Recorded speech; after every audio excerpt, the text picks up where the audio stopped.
Hi, I'm Saul Goodman. Did you know that you have rights? The Constitution says you do, and so do I. I believe that until proven guilty, every man, woman, and child in this country is innocent. And that's why I fight for you, Albuquerque. Better Call Saul. What an interesting fellow. I sure hope he has never done any wacky shenanigans involving a sunroof before. Hello everyone, and welcome back to the Search for the Worst Cartoon, a series where I try to find the worst cartoon ever made because, trust me, it's not Teen Titans Go. I don't watch a lot of TV shows, so it might not be fair for me to say this, but Breaking Bad might be the greatest TV show that I've seen. I started watching this show earlier this year because of both the critical acclaim that it has garnered and the numerous memes that have been made of it in recent times, and I must say, holy shit. What a show. From the pilot episode all the way up to Felina, it's just this absolutely perfect show with tons of intense, memorable moments. I was on the edge of my seat watching it. It's just, I cannot describe it. Words cannot describe how good this show is. It truly deserves its title as one of the greatest TV shows ever made. Arguably the greatest TV show ever made. And then you have Breaking Bad's spin-off series, Better Call Saul, which, although Better Call Saul is a great show, I don't love it anywhere near as much as Breaking Bad, which I imagine is not an unpopular opinion. Better Call Saul for me feels much more slow in comparison. Like, the pacing is much more sluggish. There's not as many intense edge of your seat moments like in Breaking Bad, which is kind of understandable, but at the same time that does suck, you know. The general consensus that I have is Breaking Bad is a masterpiece while Better Call Saul is a really good show.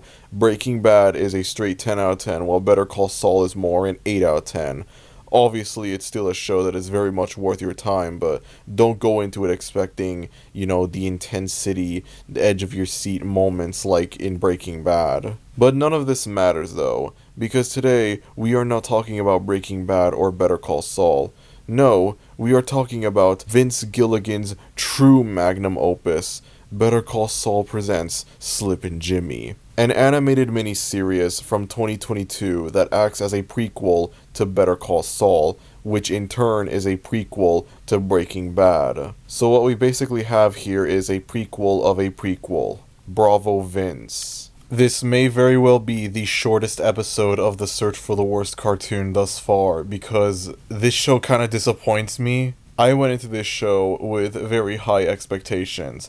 I thought that it would either be so bad it's good, like really bad but enjoyable in an ironic way because, you know, it's Better Call Saul, or it would be the most god-awful, atrocious thing I would have ever seen. Something that would make me think, you know what, animation was a mistake and I wish it never existed. What I end up getting is the most nothing cartoon ever. This is not a good show, not by any means, but I don't really feel anything watching it. I don't feel angry watching it. I don't have this strong hatred towards it. I'm not yelling being like, how could they do this to Breaking Bad and Better Call Saul? How could they ruin two masterpieces like that? I'm not laughing at it unironically or ironically. It's not legitimately funny, and it's not ironically funny either. It's the most whatever thing I've ever seen in my life. This might also be the hardest cartoon I have to review in this series as a result of this. There is nothing for me to say about this show. The other cartoons that I've looked at in the Search for the Worst Cartoon, there's stuff that I could say about them. There's points that I could bring up about them, both good and bad. With this, I literally have nothing to say about it. It is a nothing show. Let me at least give you a brief synopsis of this show. As stated before, this is a prequel to Better Call Saul, featuring Saul Goodman, or Jimmy McGill, which is his real name, and I will be referring to him as such for the remainder of this video, during his childhood. In addition to Jimmy, you also have Marco, who is his best friend. And a spoiler warning for Better Call Saul. Marco in the real Better Call Saul show only appeared in the first season of the show. He dies in the last episode of season 1 and he's never brought up again. You don't see him again in the rest of the show. To my knowledge, he's only really a kind of prominent character in the first season and that's it. There's also Trent, who is not a character that appears in Better Call Saul and is an original character made exclusively for this show. who acts as sort of a villain of sorts for this show, acting as a bully towards Jimmy and Marco, which I mean, sure, I guess you have to have original characters in this show. You can't just have characters from Breaking Bad and Better Call Saul be in this show, because it wouldn't make a lot of sense. It wouldn't make sense to have Walter White or Jesse Pinkman in this show. So, I can't really fault the show for adding in original new characters. Probably the closest thing to a positive that I will say about this show. This show also has a far more lighthearted tone when compared to both Breaking Bad and Better Call Saul. I could criticize the fact that this show is nowhere near as well written as the aforementioned two shows because of that, but I'm not going to, because I don't really think it's fair to criticize the show for that. If this was a proper full-length animated series with 20-minute long episodes, then yeah, I would criticize it for that. But this is a 6-episode miniseries with episodes that are under 10 minutes long. So I don't really think it's fair for me to say, like, the writing isn't as good as it is in Better Call Saul or anything like that. It's not really that fair, honestly. And again, there isn't even that much for me to say about, like, the writing for this show, because there's nothing that's, like, truly abysmal in this show. It's just so aggressively whatever. I don't even know if I want to go into any detail about what these 6 episodes are about, because there's literally nothing for me to say about them. There's nothing for me to critique about them. There's nothing for me to praise about them. There is literally nothing for me to say about them. All I could do is describe what happens in the episode, and that's it.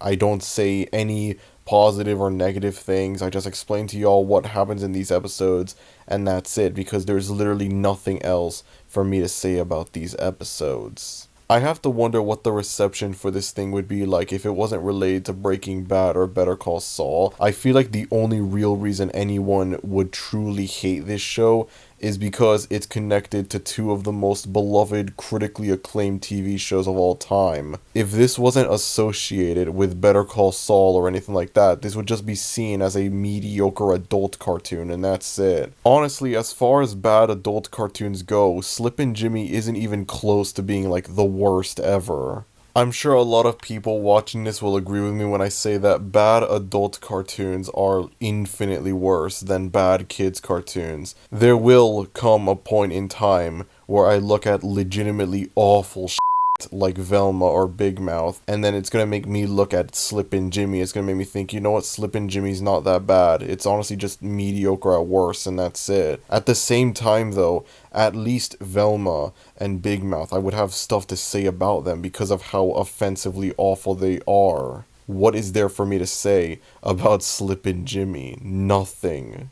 I would probably hate this show more if it was, again, a full-fledged proper cartoon with 20-minute long episodes, but it's not. 6 episodes, all of them are under 10 minutes long. This was a breeze.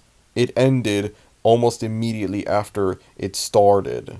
There's not really much of a point in really hating a show that just goes by super quickly like that. But at the same time, like, at least it could have given me something to talk about. This isn't an offensively awful cartoon. This isn't a so bad it's good cartoon. This isn't a legitimately good cartoon. This is just nothing. It really disappoints me because I went into this thinking it would be a so bad it's good show. Something that I can watch it and, yeah, it would be awful, but at least it would be, like, enjoyably awful. Something, funny. I really planned this out to be just full of, like, Breaking Bad, Better Call Saul jokes, but there's none of that in this video. I know this feels like a rushed, low-effort video, but I genuinely struggle to think of what to say about this show. As of now, I consider this to be the best cartoon that I've looked at so far in this search for the worst cartoon, but that's only because there's nothing offensively awful about it. It's tolerable, I guess. I guess you could sit down and watch it and not have to, deal with immense pain and suffering while watching it, compared to something like the Little Sam and Cat show. So there's that, I suppose, but there's just nothing to say about this show at all. So I can't even hate it on the basis of, like, it being disrespectful or whatever to Breaking Bad or Better Call Saul, because it has almost nothing to do with Breaking Bad or Better Call Saul. You could look at this as an almost completely separate entity from those two shows. I can only hope that whatever cartoon I look at next will either be a so bad it's good cartoon or a really awful, offensively terrible show, because at least then there would be something for me to work with. There would be material for me to work with such a show. This is the most nothing cartoon ever, and I genuinely had a very hard time trying to review it, so yeah, I'm sorry for that. If you enjoyed this video, then be sure to like, and if you're new to the channel, maybe consider subscribing. Thank you everyone for watching this video, and I will see you all next time. Adios.